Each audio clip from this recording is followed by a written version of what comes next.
બોટાદના ગઢડા રોડ પર આવેલી મહાદેવ હોટેલ ખાતે મિકેનિક અને ડીલર એસોસિએશનનો જાગૃત સેમિનાર યોજાયો. પટેલ હીરો એજન્સી દ્વારા આયોજિત આ સેમિનારમાં બોટાદ જિલ્લાના બાઇક મેકેનિકલ એસોસિએશન અને બાઇક ડીલર એજન્સીના પ્રતિનિધિઓ સહિત આશરે 250 લોકો હાજર રહ્યા હતા. કાર્યક્રમમાં Botad traffic PSI, ASI, constable સહિતના પોલીસ પ્રતિનિધિઓ ઉપસ્થિત રહ્યા હતા. પોલીસ અધિકારીઓ ટ્રાફિક નિયમો અંગે જાગૃતિ કેળવવા માટે સૂચનો કર્યા હતા, જેમાં હેલ્મેટ પહેરવું, સિગ્નલોનું પાલન કરવું, વાહન ચલાવતી વખતે મોબાઈલનો ઉપયોગ ટાળવો, વાહનોનું આડેધડ પાર્કિંગ ન કરવું અને સીટ બેલ્ટ ફરજિયાત બાંધવા જેવી બાબતોનો સમાવેશ થાય છે. આ ઉપરાંત વાહનો માટે જરૂરી પીયુસી, વીમો, પાસિંગ અને નંબર પ્લેટ નિયમ મુજબ લગાવવા, ડ્રાઇવિંગ લાયસન્સ સાથે રાખવું અને બાઇકમાં 3 સવારી ન કરવી જેવા અનેક ટ્રાફિક નિયમોના સુચારુ અમલીકરણ માટે પણ જાણકારી અને સૂચનો આપવામાં આવ્યા હતા.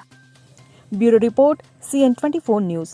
હવે જુઓ દેશ દુનિયાની તમામ ખબરો તમારી આંગળીના ટેરવે.